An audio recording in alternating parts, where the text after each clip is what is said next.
Hello dear students, in this video we'll deal with the next topic of chapter number 1, that is mole concept. 1 mole is the unit in which we calculate the quantity of the substance, in which we measure the quantity of the substance. That is the unit in which we measure it. So it is defined as the amount of the substance that contains as many entities. Entities here means particles, which may be atoms, molecules or ions. As there are atoms in exactly a number of atoms in 12 gram of C12 isotope of the carbon. So as many number of atoms are present in 12 gram of carbon 12, same number of entities are contained in 1 mole of a substance. So 1 mole is equivalent to 6.022 137 10 to the power 23 entities or particles, you can say. So 1 mole of any compound contain these many particles, which may be molecules, atoms or ions. In short, it is denoted by capital N, Na, N naught or L. It is given a definite or you can say a separate term has been given to this constant, that is Avogadro's constant. Now this 1 mole at STP, 1 mole of any compound is equivalent in case of weight, if we are talking about weight, and then is equal to the molecular weight of any compound, that is relative molecular mass of any compound. Now suppose I am taking one example here, that is NaOH. The NaOH molecular mass is Na is 23 plus 16, oxygen is 16 and hydrogen is 1, and if you calculate you will get 40. So the molecular weight or relative molecular mass of NaOH is 40.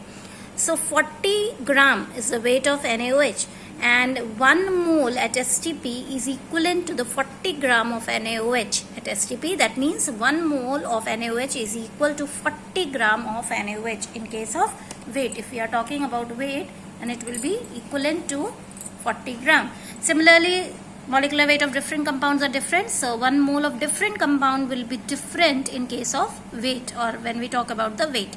Next is volume. At STP, 1 mole of any compound, suppose there 40 gram is there, this 40 gram of NaOH at STP will occupy 22.4 liter volume, which will also be different for different cases, but the volume will be same for 1 mole. 1 mole of NaOH will occupy 22.4 liter, 1 mole of oxygen will occupy 22.4 liter, 1 mole of nitrogen will also occupy 22.4 liter at STP. All the substances, 1 mole of any substance will occupy this much volume at STP, which is also called as molar volume. All these quantities we are talking at STP, not at different temperature and pressure. Now in case of number of particles, it will be equivalent to the Avogadro's number into the number of the particles. Suppose I am taking example of water. In water, there are 2 hydrogen atoms, and if I want to find it out how many particles of hydrogen or how many atoms of hydrogen are present in 1 mole of water, so there are 2 atoms of hydrogen here, so I will multiply 2 with Avogadro's number and you will get the number of particles, that is number of atoms in 1 mole. Number of molecules, if you have to find it out, then also you will multiply the number of molecule with the Avogadro's number in case you have to calculate the number of particles. Next is gram atom, then we will write just the number of atoms. Suppose here I have to find out gram atom of hydrogen, then I will write only 2. But if I am asking about number of atoms, then you will multiply it with Avogadro's number. Next is gram molecule. Again, the number of molecule only you will write. 1 mole is equivalent to number of molecules in case you have to find out the gram molecule. 1 mole is equivalent to all these quantities, and because 1 mole is equivalent to all these quantities are equivalent among themselves also. अगर एक चीज सबके बराबर है तो वो आपस में भी बराबर होंगी. They all are equal among themselves.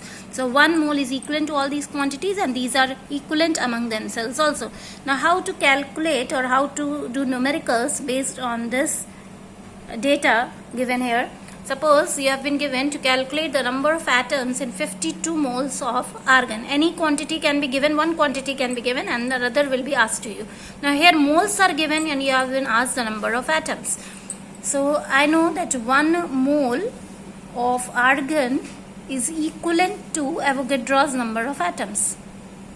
That is 6.022 or 6.023 into 10 to the power 3, this much atoms, it is equivalent to 1 mole of compound, which I have shown you here, that 1 mole of any compound is equivalent to Avogadro's number of particles. Here argon, we write simply argon, no 2, 3 is not written here, so only I will written Avogadro's number. Now, but I have to find it out 52 moles, so 52 moles will be equivalent to 52 into Avogadro's number. You multiply just Avogadro number and you will get the number of atoms here. Or you can simply leave the answer like this also. Next is number of moles in 400 gram of calcium. Now here we are dealing with number of moles and weight. So the calcium atomic mass is 40. So 40 gram of calcium is equivalent to 1 mole of calcium.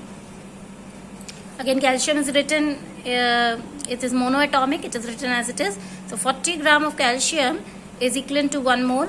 So 400 gram of calcium will be equivalent to how many moles? That is 400 divided by 40. That will come out to be the 10 mole. Next is 320 gram of sulfur dioxide. How much volume it will occupy at STP? All these calculations we are doing at STP only. Now here SO2 is given. So firstly we will find out the molecular weight of SO2. Sulfur is 32 and oxygen is 16. So the molecular weight will come out to be 64. Now 64 gram that is equivalent to 1 mole. 64 gram of SO2 occupies 22.4 liter of the volume at STP. So 320 gram of SO2 will occupy how many liters of the volume? That is 22.4 into 320. Just cross multiply these two terms, divided by 64. Remove decimal, 1 0 will increase here, 2 ja and 1 1 2. So that is equivalent to 112 liter. It means that if 64 grams occupying 22.4 liter, 320 gram will occupy 112 liter at STP. Now these all calculations are based at STP, so you have done it easily. But if different temperature and pressure are given, then what you will do, you will first use this gas equation. This is gas equation, P1 V1 upon T1 is equal to P2 V2 upon T2.